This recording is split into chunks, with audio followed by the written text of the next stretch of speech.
Hoje eu vou te contar por que que eu vim parar na França, sair da Espanha para viver aqui. Mas antes disso, pera aí, bora dar um rolê. Salve, salve, rapaziada!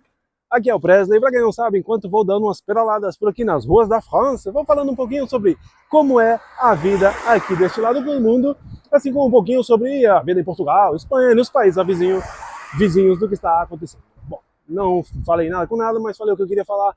Então, já se inscreva aí se quer saber um pouquinho mais sobre a vida na França. Ative o sininho se quer saber quando eu posto um vídeo novo e já dá aquele like para ajudar, que nós está começando. Mas bem, para quem não sabe, moro na França, no sul da França, tem vários vídeos aí no canal, já pode ver aí como é boa a vida aqui.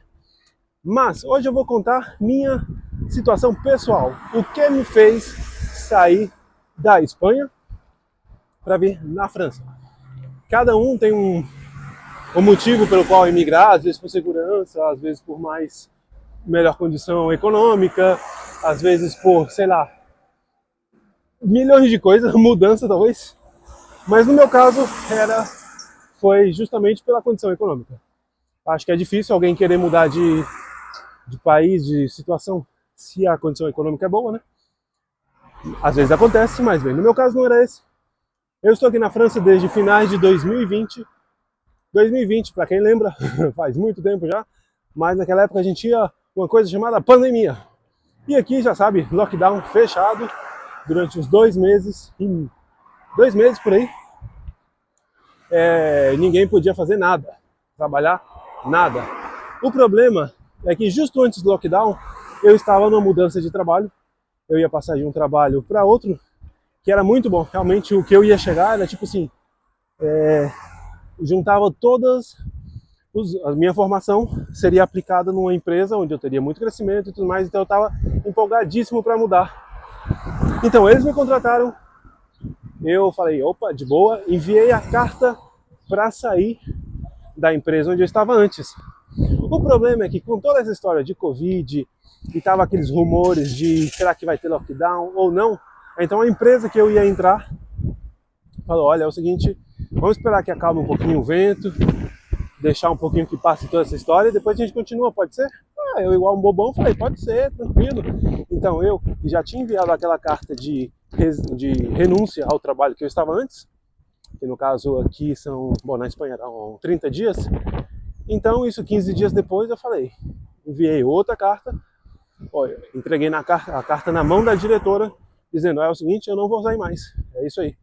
Só que a filha da égua da diretora, aí uma das minhas primeiras rixas com o espanhol, já porque eu não gosto tanto de espanhol, pela sacanagem que fizeram comigo, ela não entregou a carta de recomendação, a carta de continuação, eu tinha meu direito de continuar, e ela não entregou para recursos humanos. Nisso, chegou o lockdown, eu em casa fechado, recebi o quê? Recebi o finiquito, a paga final, com o qual eu estava renunciando do meu trabalho. E nessa situação eu fiquei sem trabalho. Eu tinha direito a 2 trabalhos, mas fiquei sem nenhum. Então durante 2 meses eu fiquei chupando o dedo. Naquela época eu já estava quebrado, porque eu já vinha de quebrar de outros investimentos, já tinha dado errado naqueles investimentos, então agora também não ia ajudar a ficar sem nada de emprego. Então 2 meses sem ganhar nada, acabou o Covid, fui para outra empresa. Falei, bom, tá bom, não passa nada, bom, acabou o confinamento, né? Vou para outra empresa, ver, pelo menos a empresa que eu tanto sonho, vamos ver se valeu a pena. Aí chegando lá, começou legal, eu tava num prédio, numa rua principal de Madrid, um prédio super moderno, top. Só que aí, cara, o ambiente de trabalho era muito ruim. O dono, o patrão era muito chato. Não sei, sabe? Por exemplo, eu tinha às vezes que fazer chamadas com pacientes, atenção ao paciente, ajuda ao fisioterapeuta, várias gestões. E enquanto eu estava na chamada, eu via o chefe de lado fazendo... Sabe? Tipo assim, dá aquela pressão de, cara, sério, meu trabalho tá tão ruim assim? Isso é uma das coisas, mas era outra, sei lá, um ar de superioridade. Tipo, eu não nasci pra isso. Eu nasci pra ser pisado por ninguém. Então, sei lá, no primeiro mês já tinha tido um mal entendido com ele. Ele falava assim, como assim, você tá vindo pra uma reunião com o CEO da empresa e não tá trazendo nenhum caderno? Você vai e pensa que ele vai falar, fala nada com nada. Cara, reuniãozinha boba. Mas tipo, se achava muito soberbo. Cara, então um climão ruim. Os companheiros que tinham lá também não estavam gostando do chefe, um companheiro nova. Bom, o caso é que não era um bom ambiente, ele era muito desagradável, sei lá. Então eu acabei sem gostar. Sei lá, isso aí foi a gota que transbordou. Então onde entra a França em tudo isso? Bom, a França entra já antes do primeiro trabalho que eu mencionei aqui. Quer dizer, eu já vinha de ser quebrado, aí eu fui procurar emprego. Não era um empreendimento, nada a ver com fisioterapia. Aí então fui procurar emprego, aí apareceu uma oferta de emprego na França. Só que tinha todo um trâmite, toda uma documentação a preencher e tudo mais. E eu, pois, não tinha nem dinheiro, nem muito o que fazer. Mas bem, já dei uma entradinha aí, coloquei algum documento para pedir algum documento gratuito, alguma coisa assim. E bem, fui dando entrada nos documentos, mas sem muita seriedade, porque não tinha dinheiro. Com o meu primeiro trabalho, aí comecei a investir um pouco mais nos trâmites, só que bem parado. Agora, na primeira semana, ou seja, em maio, quando a relação, no primeiro mês, 3 semanas assim, quando eu vi que a relação com o novo chefe não ia ser boa no segundo trabalho, aí foi que eu acelerei mesmo, disse, quer saber? Vou para a França. Acelerei, dei entrada nos documentos, aí foi todo um trâmite, eu tive bastante contatos aqui que fizeram que fosse mais rápido. Então, em questão de, sei lá, 4 meses, eu já pude vir aqui fazer um estágio que eles tinham me pedido. Tinham me pedido 3 semanas de estágio para complementar o meu currículo. Então eu vim para cá. E nessa, tive que esperar de novo, depois do estágio, eles avaliaram meu estágio e tudo mais. Aí recebi a confirmação do estágio. Então em dezembro, ou seja, toda essa história aconteceu entre março e dezembro, eu já estava instalado aqui. Então esse foi tudo que me levou a estar por aqui. Agora tem 2 detalhes muito importantes dessa história, coisas que eu gostaria de contar aqui. Primeiro, é que para vir fazer as 3 semanas de estágio aqui, eu precisava estar em algum lugar, né? Eu precisava alugar um local, um quarto, uma coisa assim. E nessa época eu estava quebrado, cara. Era ou eu pagava o aluguel lá de casa, ou eu pagava o aluguel aqui.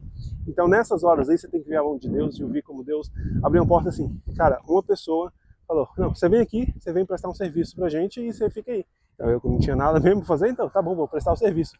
O serviço que eu tinha que prestar era falar espanhol com a mãe da mulher, porque era espanhola. Então imagina. E eles foram uma família, realmente. Foram um coração. Hoje eu considero como família também. Me davam tudo, me levavam no hospital de manhã, me traziam de volta, me davam comida, tudo, cara, eu não paguei nada. Então realmente, nessa daí não tem como ver. Cara, é muita sorte, muita coincidência, muita coisa assim para dizer que você crê o que você quiser, mas eu creio que Deus aí me ajudou muito. E o segundo ponto também foi o oportunismo da minha parte. Por quê? Porque nessa época a minha esposa estava grávida. Eu já estava quebrado. Cara, imagina a pressão que é você estar quebrado e nessa minha esposa falar, estou grávida. Aí você fala, cara, como é que eu não estou dando conta de nós dois, ou dar conta agora de um terceiro, como? Então, a sorte que eu tive é que no período no qual a minha esposa teve meu filho, na Espanha eles tinham recentemente aprovado uma lei na qual você tinha direito de baixa de paternidade, passava de 14 dias para 3 meses, eu acho. Então eu tinha direito a ficar 3 meses de baixa de paternidade. Pessoalmente, eu acho desnecessário. Realmente, muitos dos homens aproveitam esse tempo para outras coisas relacionadas com o trabalho, não para ficar em casa. Mas bem, eu aproveitei esse momento justamente para poder fazer essas 3 semanas de estágio, porque não tinha como estar naquele trabalho e vir para aqui, né? Então, durante meu tempo de baixa, eu vim para cá, terminei tudo, enviei a carta pro cara, falei, ó, tô indo embora, tchau. Eles eram tão chatos, cara, então, ao ponto de estar sempre me pedindo coisas, enquanto eu estava de baixa, de licença, eles estavam me pedindo, faz isso, faz aquilo outro. Não tem direito. Estou de baixa, agora não estou participando do trabalho, não continuo. Mas, bem, se a relação com a empresa tivesse sido melhor, eu teria feito mais. Se a relação com o chefe, se o trato fosse bom, eu teria feito mais. Mas sendo tão chato, tão opressor, eu já disse, cara, quer saber? Vou tacar minha vida, ponho meus interesses da minha família pela frente. E assim foi, e não me arrependo de jeito nenhum. É aquela coisa, a oportunidade apareceu, eu não perdi, e fui atrás. Então é por isso que hoje eu estou aqui curtindo, olha só, isso aqui. E aí, você tá vendo as ruas aí ao redor, tá achando bonito? É isso, é a França. Foi isso. Eu abri mão de, sei lá, de oportunidade de crescer numa empresa, de abrir mão da família, dos meus pais, irmãs, né, tudo mais. Abrir mão da conforto, talvez, já conheci muita coisa lá, pra vir pra cá. E olha só, como eu sempre digo, eu não me arrependo, foi muito bom, valeu a pena. E é isso aí, se você tem a chance de vir pra cá, de migrar, recomendo, acho uma ótima opção como país para viver. E é isso aí. Então, o que você achou dessa história? Você pode apontar o dedo, falar, não, você fez mal aí, você agiu de maldade, você se aproveitou da empresa. Você pode achar, fala aí. Quero ver se é só opinião minha mesmo. Quero ver se eu estou certo ou não. Mas eu, pessoalmente, eu acho que simplesmente eu fiz o que era justo para mim. Eu tenho... Eles já me sacanearam. Lembra, cara? Eles me sacanearam no começo. Me sacanearam de novo. Olha, eu acho que eu fiz certo. Mas aí, você faria o mesmo? Você não faria o mesmo? Deixe um comentário, me ajuda aí. Mas isso aí. Se você quer saber um pouquinho mais, ver um pouquinho mais sobre como é a vida aqui na França e tudo mais, já sabe. Então, se inscreva, deixa um like, compartilhe esse vídeo com alguém aí que está com dificuldade para sair do país. Já fala aí, segura nas mãos de Deus e vá! Caramba, foi bom, hein? Mas bem, cara, é isso aí. Eu sou o Presley, se você já sabe, dá o like. E é isso aí, a gente se vê no próximo rolê. Tchau!